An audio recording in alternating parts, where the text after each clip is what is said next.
سلام دوستانو، الله پاک مو جوړ او روغ لرم. الله پاک مو د صحت او عافیت په جامو کې ولرم.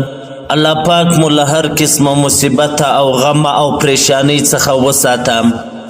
دوستانو، درې داسې دردونه دي چې انسان ډیر په تکلیف کوي، انسان ډیر بې سکونه کوي، انسان ډیر بې چینه کوي.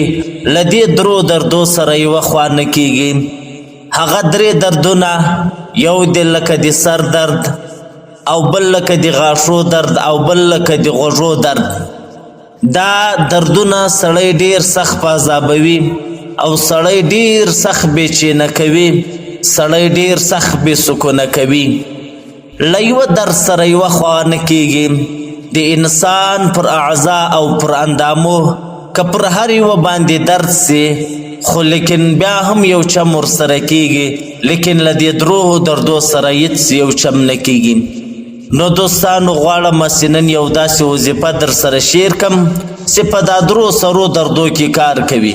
هم به د سر په درد کې کار کوي، هم به د غوږو په درد کې کار کوي، هم به د غاښو په درد کې کار کوي.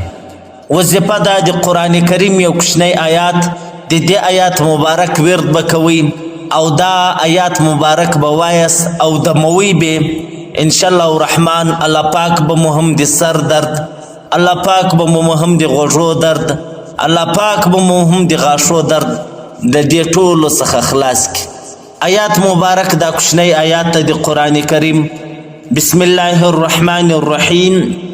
لا يصدعون عنها ولا ينزفون، لا يصدعون عنها ولا ينزفون. دا آیات کریمه به درې یا څلور واره ووایي. که د چا پر غوږ درد ولو، که پر سر درد ولو، دم دې کې انشاءالله الرحمن الله پاک به برابر کړي.